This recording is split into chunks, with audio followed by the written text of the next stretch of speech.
Hey, this is Steve. Okay, let's show you a second truck project here. It's like before, we're taking this standard Herpa conventional. I'm going to strip it down. We're going to jerk the fuel tanks and the stacks off. Save the fuel tanks over here. Jerk the sleeper off of her and the grill and the cab. This part here, I really don't need it for anything, so I'll just put it in a scrap pile. Okay, let's start with the cab here. It does not have a center windshield brace, so we'll add one of them to it. The windows are a little too narrow here, so we'll cut this section out in the top right here, make it a lot larger. It's like a standard window. This right here is a little bit too low, so we'll add a piece of styrene to give it a little more depth. We'll fill in these holes right here, these gaps where the exhaust stacks went. Okay, pop the windshield out of course, to do all this. Okay, so we'll lay that aside. The sleeper, depending on what I want to do, I'll normally take two sleepers and I'll glue them together, and I'll either, if I want to do an aerodynamic like this one here, I'll take this here and I'll fill this in with the contour putty. Let it dry for a few days, sand her down, hobby knife it, cut the foot stirrups off, because I'll use some grab irons from an N-scale engine made out of brass to replace these with. Okay, and if you want to do a flat sleeper like this project I'm doing, just cut that puppy off right there, put you a new flat roof on it with pretty decent thick styrene, and then just like the tractor, you'll have to, or the cab, you have to add some extensions down here to make it a little more depth. Okay, so what we're doing is, that's the hard part right there. The grill is very nice detail, so we'll cut us some grill screen out, and what I'll do for that is this product right here. It's very durable. It's pretty thick actually, but there is a 109 lines per inch, and that is a Detail Master product. 109 lines. It's 8 by 10 sheet. 15 years ago it was only $3, so we don't know if, I don't even know if they still make it or not. So I'm going to use that, and then I'll, like the other one here, I'll add me a piece underneath the front bumper, and that's basically just like a chicken hauler. Got to have that extra flash on there and that extra detail, so I'll put one of them on there also.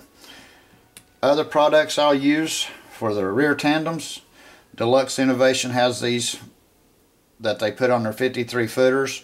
I'll use a set of them. I've got extra fuel tanks because I like to do long haul fuel tanks, as I call them, and what that is just an extra large tank on each side. So I've actually took two kits to do that. I've got my front wheels, my mud flaps, and my fifth wheel that come off of a GHQ Peterbilt cab over. Hated to ruin one, but you know, I need the parts. Standard that front axle, just really anything you want to make it with. This here is just a round tubing here and a piece of channel. The frame is going to be standard C channel. I'm using I think it's 0 or 0.080 for the main frame, and the cross members, which is this one, will be 0.060, because it'll just fit in there real nicely. Okay, BLMA chain link fence. I took a piece of that fence and I cut it down, and what I did is, this will be my catwalk. So just a little piece of screen there, or the back deck, you know, for the driver to hook up airlines with. Okay, well that's basically where I start. This project I'm working on now is going to be a Peterbilt conventional. It's not going to have the Aerodyne sleeper like this. It's going to have a flat sleeper. In fact, it'll be cab and then up just a little bit. Well, I'll just show you, because I've started working on it right here, and this is what it's going to look like. I think it's going to be a decent looking tractor after I get it all chromed out and everything, because I'm going to paint this one gloss black. I think it'd be a good black truck. But the holes on the sleeper that I put for the port windows. I decided to do port windows instead of a square window, or, you know, whatever. And what I used for that was this dental tool. It's just a little circle with a lot of teeth on it. I'm not sure what it's called, but I've got several sizes of this and they work great. So I just put it in there and drilled it out where I wanted the port windows. Okay, well, that's my projects for right now. Let me do a little work on it and I'll continue this video and see how she's going to turn out. Alright.